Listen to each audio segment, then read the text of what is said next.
Elle disait qu'elle faisait juste un petit peu de ménage avant de prendre une pause bien méritée. Le mot ménage dans sa bouche ressemblait à une déclaration de mission diplomatique. Elle se sentait sale couverte d'une fine couche de grisaille domestique et son estomac commençait à réclamer son dû.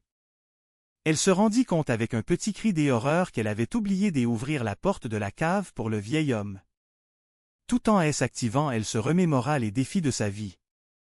Elle avait élevé 6 enfants toute seule sans l'aide de personne et pourtant aucun d'entre eux ne lui avait donné autant de fil à retordre que ce petit bout de maison et ses occupants actuels. Elle se parlait à elle-même, se grondant parfois de trop réfléchir. Son esprit vagabonda vers la visite de monsieur le curé Saint-Pierre et l'autre jour.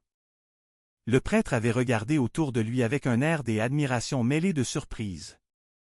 Monsieur le curé lui avait dit que madame Lebrun et le bon Dieu tenaient ensemble une bien belle demeure.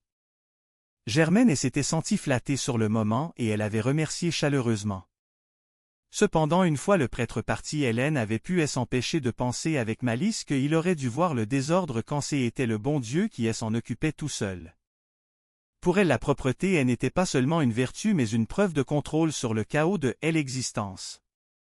Elle expliquait souvent à qui voulait-elle entendre que sa vie entière avait été consacrée au nettoyage et à l'ordre. À l'âge de 18 ans, elle s'était mariée avec Roger Lebrun. C'était le père de son fils, ce grand gaillard qui traînait parfois dans les parages. Elle avouait avec une franchise désarmante qu'elle s'était mariée à cause d'une maladie soudaine et incurable appelée la grossesse. Le lendemain des noces, elle avait compris que le véritable mariage était celui qu'elle avait contracté avec son balai et sa serpillière. Soudain la porte s'ouvrit sur Carole, sa fille unique. Carole représentait pour Germaine à la fois une fierté immense et un sujet inépuisable de taquinerie. La jeune femme semblait préoccupée par ses études et son travail de serveuse, mais elle portait toujours sur elle une élégance naturelle qui tranchait avec le tablier de sa mère. Germaine l'accueillit avec un enthousiasme débordant, mais Carole remarqua immédiatement le calme olympien de grand-papa. Germaine haussa les épaules en disant qu'elle ignorait pourquoi le vieil homme était si paisible. Elle changea rapidement de sujet pour interroger sa fille sur ses projets de soirée. Elle soupçonnait Carole d'avoir un rendez-vous galant. Carole tenta de minimiser la chose en affirmant qu'il s'agissait simplement d'aller prendre un verre tranquille avec un ami. Mais pour Germaine, un petit verre tranquille était le mensonge universel des hommes. Elle commença alors une tirade mémorable sur la psychologie masculine. Selon elle, les hommes utilisaient la boisson comme un lubrifiant social pour précipiter les événements intimes. Elle raconta avec beaucoup d'humour et d'exagération comment une simple gorgée de cocktail pouvait mener en un clin d'œil à une salle d'accouchement avec un docteur criant de ne pas pousser trop tôt. Carole soupira en disant qu'elle avait compris le message de sa mère. Germaine ne s'arrêtait pas là. Elle s'inquiétait aussi de la ponctualité de ce prétendant mystérieux. Elle craignait que s'il arrivait en retard, il ne reparte trop vite, ce qui selon sa logique implacable était le signe d'un homme peu fiable. Elle fit promettre à Carole de ne pas se laisser berner par les belles paroles. Malgré les taquineries, on sentait dans chaque mot de Germaine une protection maternelle féroce. Elle voulait le meilleur pour sa fille, même si cela passait par des conseils un peu crus et des anecdotes embarrassantes. Avant que Carole ne parte, Germaine lui proposa un café. Mais la jeune femme était déjà en retard. Germaine la regarda et s'éloignait avec un mélange d'admiration et d'inquiétude. Elle se tourna vers grand-papa qui n'avait toujours pas bougé d'un poil. La maison retomba dans un calme relatif, seulement troublé par le tic-tac de l'horloge et le bruit lointain de la rue. Germaine Lebrun n'était pas seulement une ménagère, elle était la gardienne d'un temple familial où chaque grain de poussière racontait une histoire. Chapitre 1. Bienvenue dans le sanctuaire de madame Lebrun. Pour celui qui ne connaît pas Germaine Lebrun, imaginez une tornade de tendresse vêtue d'un tablier de cuisine, armée d'une répartie plus tranchante que son meilleur couteau à pain et dotée d'un cœur assez grand pour y loger toute la province du Québec, même si elle passe le plus clair de son temps à se plaindre du désordre que les autres y laissent.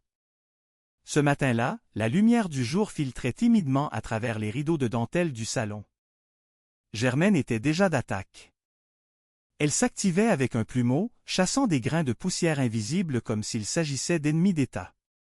Pour Germaine, le ménage n'était pas une simple tâche ménagère, c'était une philosophie de vie, un combat perpétuel contre l'entropie universelle.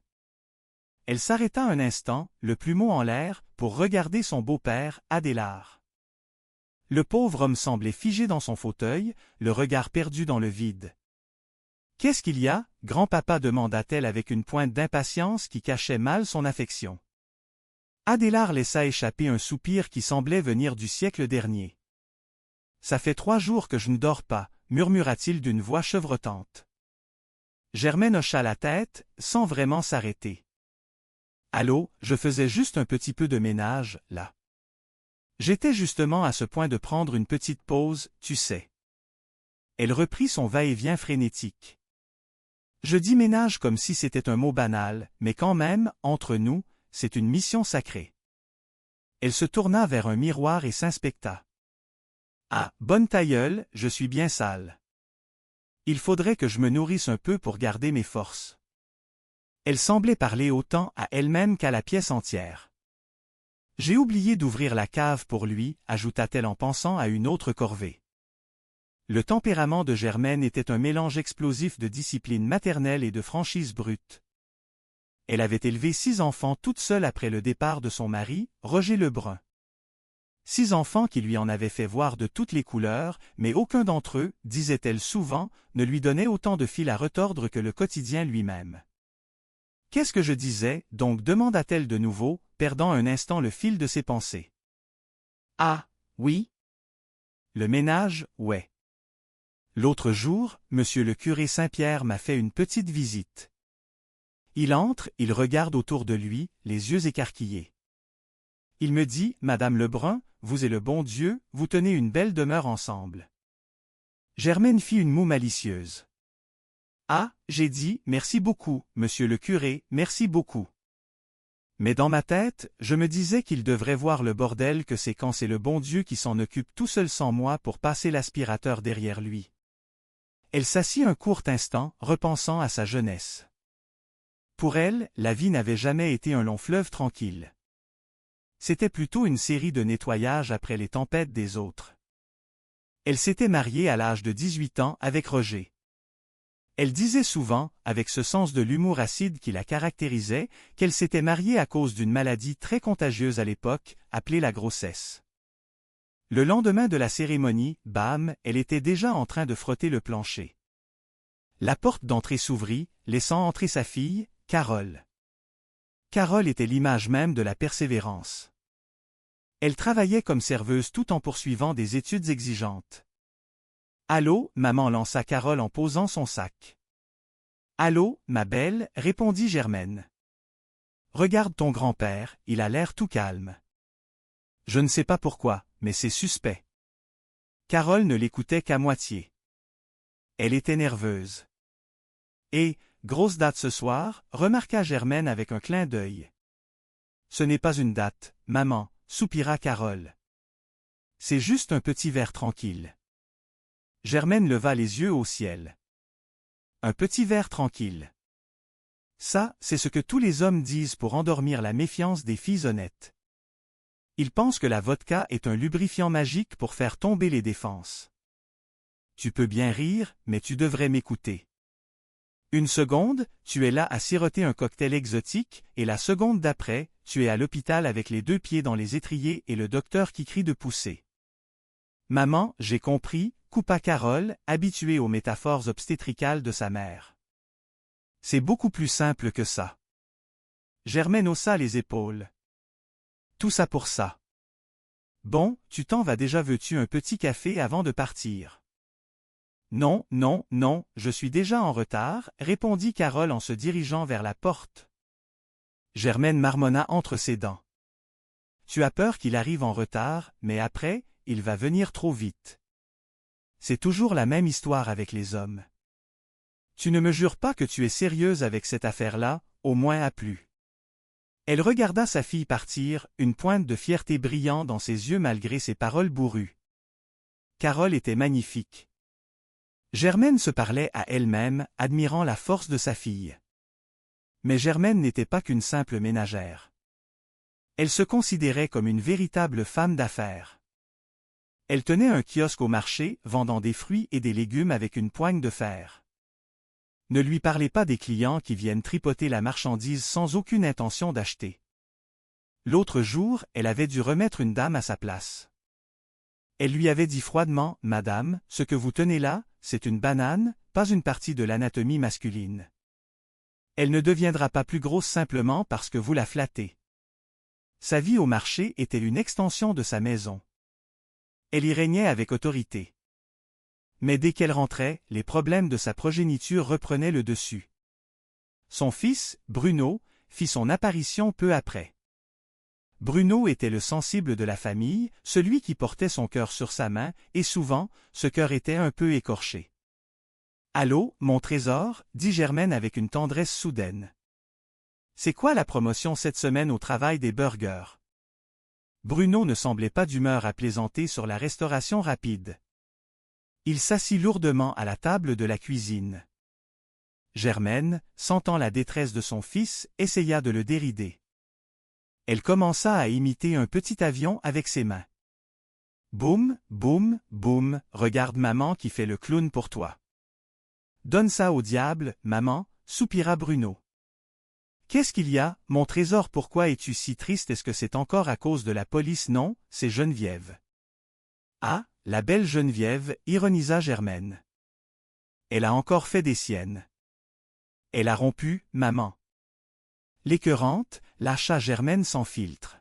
« Maman, ce n'est pas une écœurante, » protesta Bruno. « Qu'est-ce que tu lui as fait pour qu'elle parte? Demanda Germaine, persuadée que son fils avait dû commettre une maladresse. « Elle ne m'a rien fait, c'est juste que… Pour être honnête, je n'ai pas envie d'en parler. » Germaine fit mine de comprendre, mais sa curiosité était piquée au vif. « Je comprends tout à fait, mon fils. Mais sérieusement, qu'est-ce que tu as fait? » « Maman, j'ai dit que je ne voulais pas en parler. »« Bon, bon. Tu veux un petit café alors? »« Non, ma pause est finie, je dois y retourner. »« Prends au moins un biscuit avant de partir, » insista Germaine.